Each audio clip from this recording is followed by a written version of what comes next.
cette nouvelle vidéo. Je suis super contente de vous retrouver. Je suis contente de me tenir maintenant à essayer de faire au moins une vidéo par semaine. Ok, je sais, c'est que le début. Ça fait que quelques semaines, mais vraiment ça fait plaisir. Et aujourd'hui, je reviens toujours pour parler de l'école à la maison. On va se concentrer beaucoup sur cette thématique ces temps-ci parce que de toute façon, c'est ce qu'on fait depuis des années et qu'on va encore continuer à faire. Et puis la rentrée arrive. Moi perso, j'ai envie de partager un peu ce qui arrive pour nous là maintenant, ce qu'on a prévu d'organiser pour les enfants pour cette nouvelle année d'école à la maison 2025-2026, et j'espère que ça vous donnera des idées. Voilà, c'est pour ça que cette vidéo est là. Avant de commencer, je vous parle du challenge aussi. Je mets en place un challenge gratuit qui dure 5 jours, qui sont là pour vous aider à commencer cette nouvelle année d'école à la maison sereinement. Donc si jamais ça vous intéresse, c'est du lundi 25 août au vendredi 29 août et c'est tous les jours à 15h heure du Québec et 21h heure de France. Je me dis que c'est une heure qui peut le faire à peu près. Et voilà, le but c'est que ça dure 1h, 1h30, où je vous parle de certaines thématiques en particulier et où surtout vous allez pouvoir vous aussi parler, échanger avec d'autres familles. On va travailler sur certaines choses aussi qui vont faire que j'espère que vous commencerez cette nouvelle année du bon pied. Voilà, ce challenge il est là vraiment pour ça, vous aider à démarrer en douceur l'année d'école à la maison et puis à y voir plus clair. Parce que souvent le moment de commencer la nouvelle année, c'est un mélange un peu d'excitation puis des fois d'appréhension parce que on a peur de mal faire, on sait pas comment faire, parce que on réfléchit au programme qu'on va mettre en place, au matériel que potentiellement il faut acheter, comment faire, comment s'améliorer, etc., etc.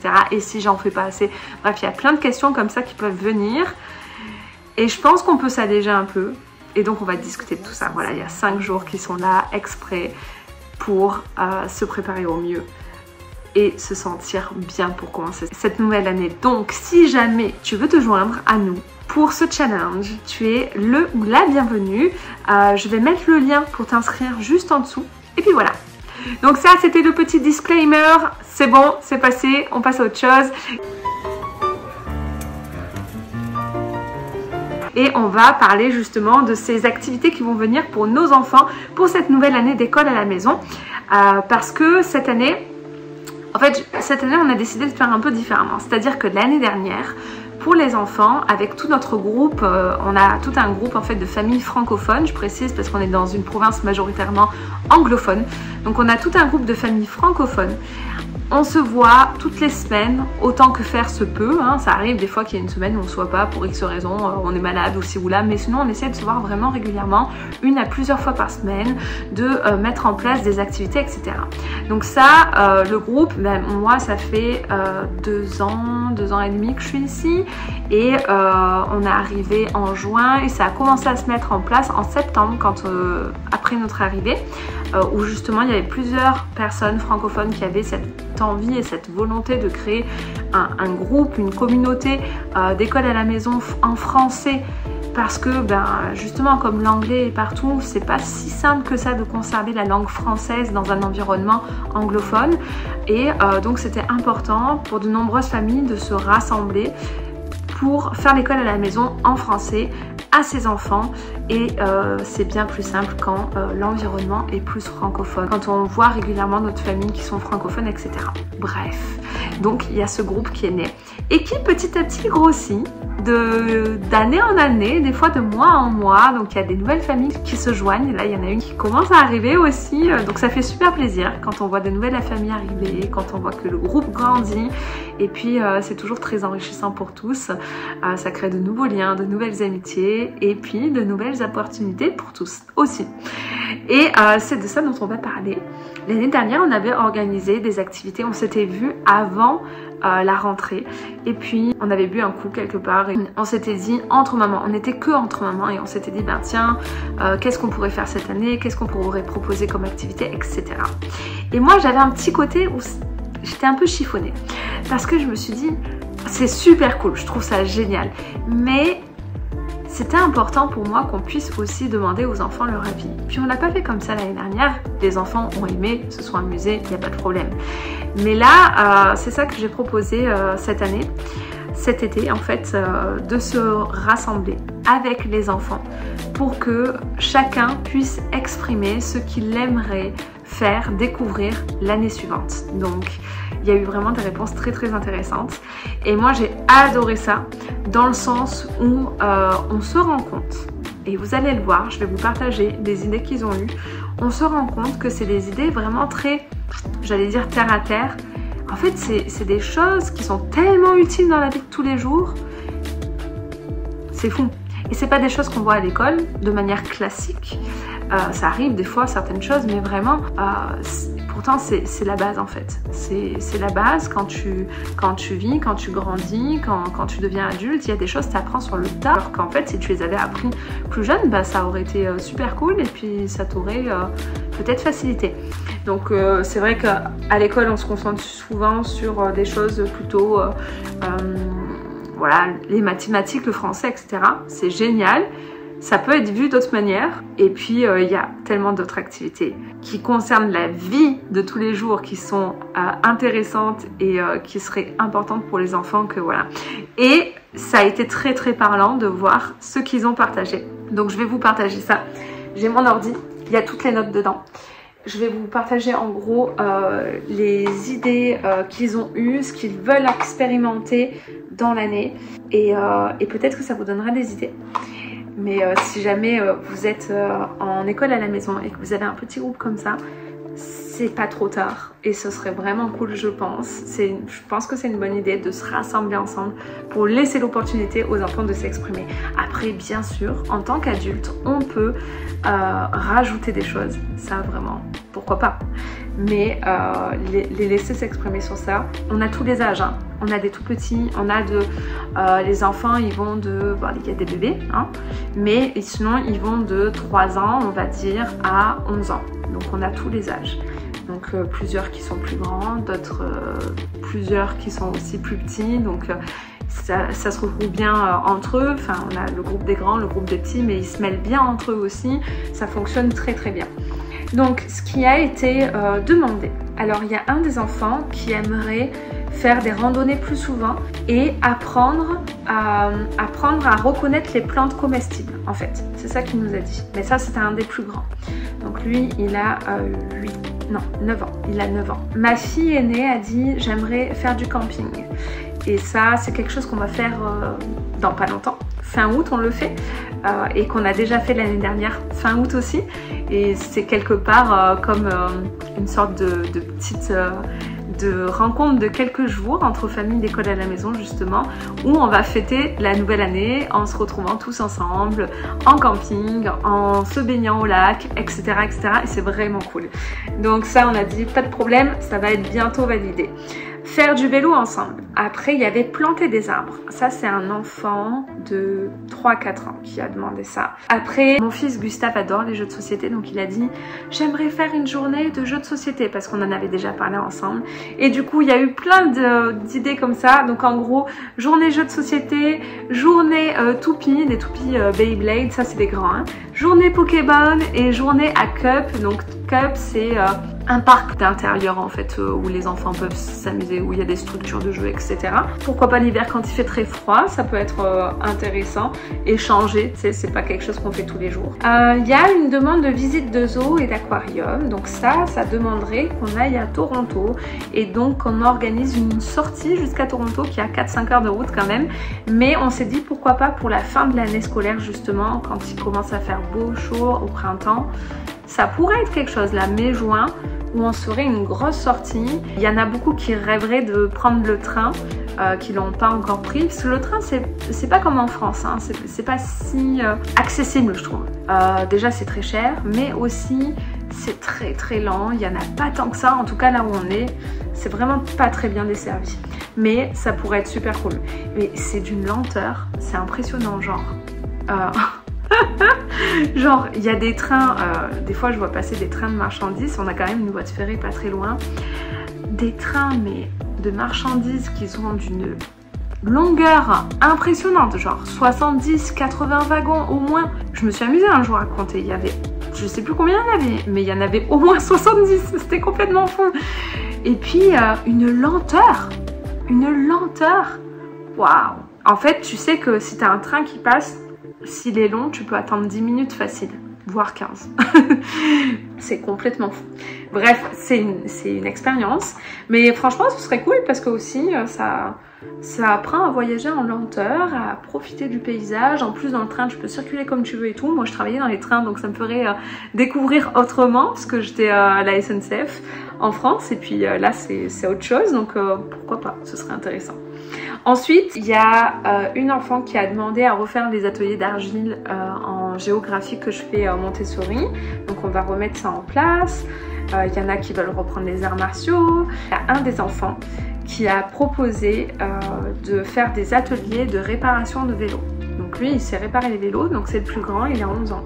Il sait réparer les vélos et il aimerait faire des ateliers où il montre comment faire à ses copains. Donc ça, c'est super cool. Et puis, du coup, il y a une autre des enfants qui a dit qu'elle aimerait faire quelque chose avec les avions.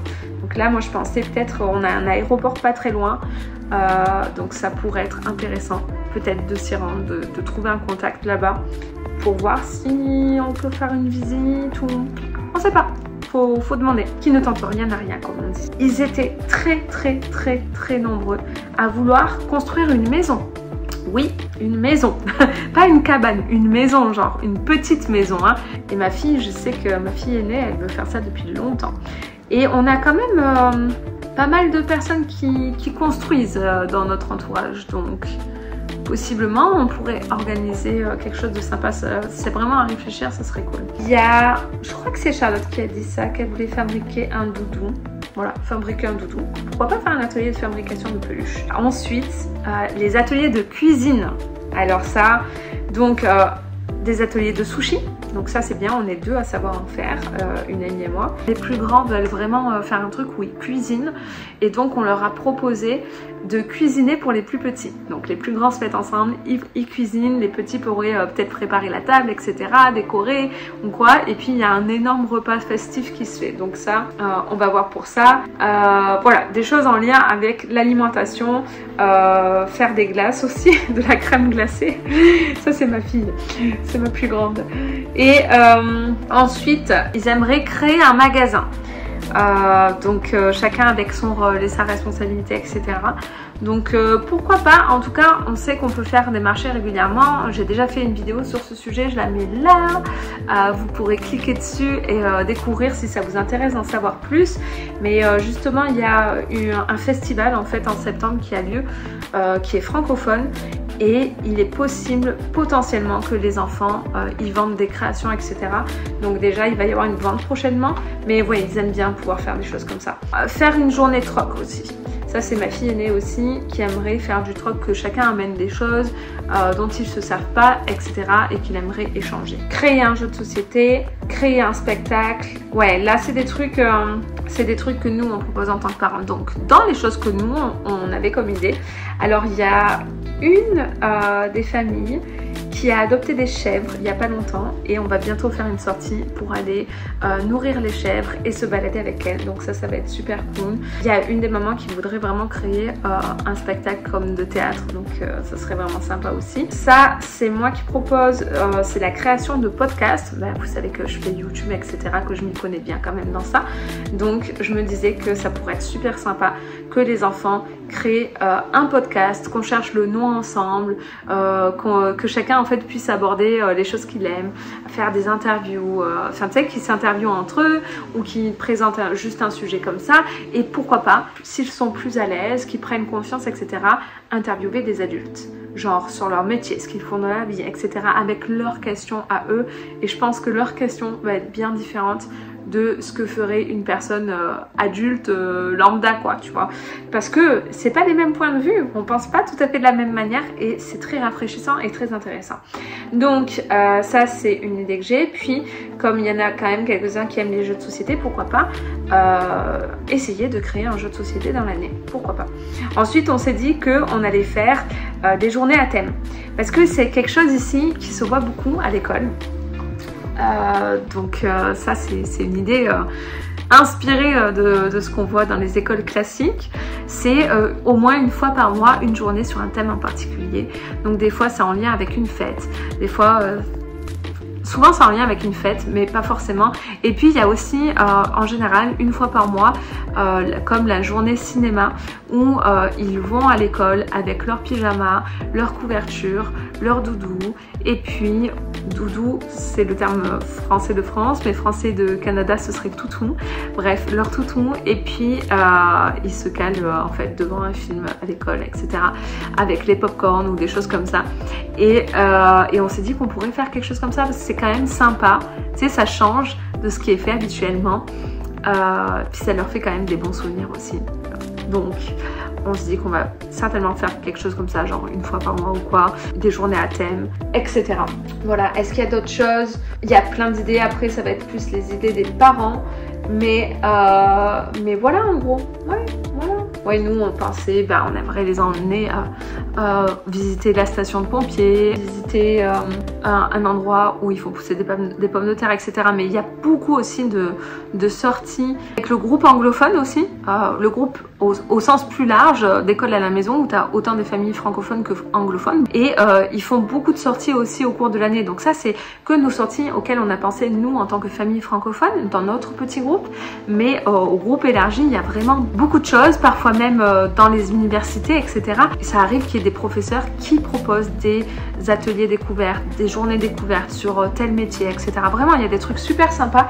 Donc ils vont pas s'ennuyer, ça c'est certain. Et voilà, je pensais, il y a un endroit où ils font pousser des pommes de terre. Il y a pas longtemps avec les enfants, on est allé ramasser des fraises et ça c'était super cool aussi. Je pense que j'ai des images, je vais vous les mettre pendant que je parle. Mais voilà, on a fait ça sur une matinée, on a cueilli les fraises dans les paniers. Après on paye en fait, c'est où tu y vas et tu payes 28 $ le panier, il est déjà tout prêt, ou tu le payes 21. Donc ils te donnent ton panier et puis tu vas cueillir, ils te disent à quel endroit il y a le plus de fraises, etc. Et puis voilà, tu repars avec tes fraises, elles sont délicieuses. Et ensuite on était allé au lac, faire un pique-nique, se baigner, etc. C'était vraiment cool. Donc voilà, on fait toujours des petites sorties comme ça. On va bien entendu faire des choses en lien avec l'hiver, la neige, avec Halloween, etc. Là il y a des choses que j'ai pas encore fait, mais par exemple il y avait une sortie que j'avais pas pu faire, mais où c'était justement pour faire du sirop d'érable, donc tout le processus.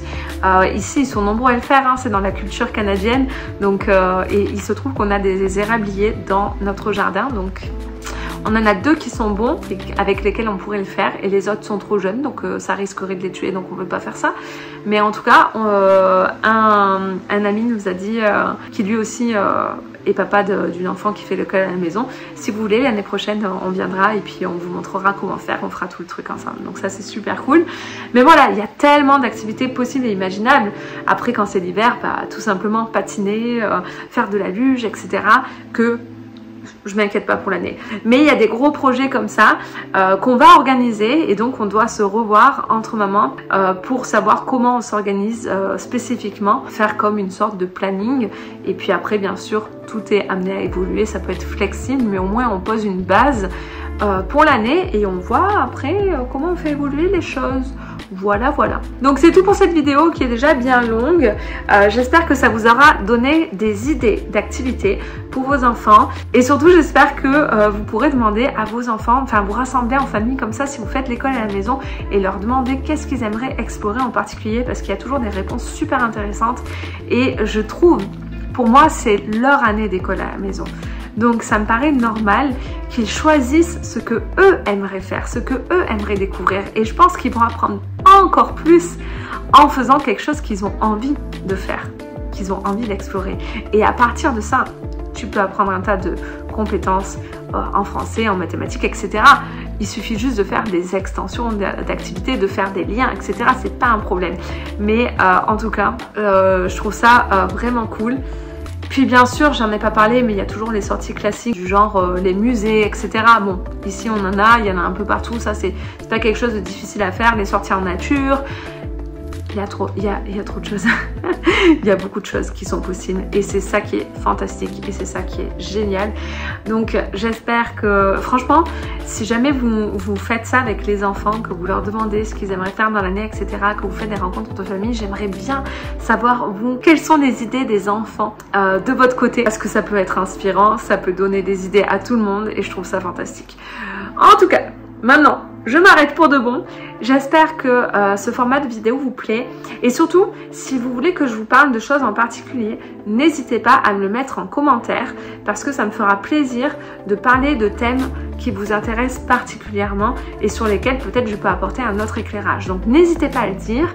Et puis, je vous dis à très vite la semaine prochaine pour une nouvelle vidéo. Bye!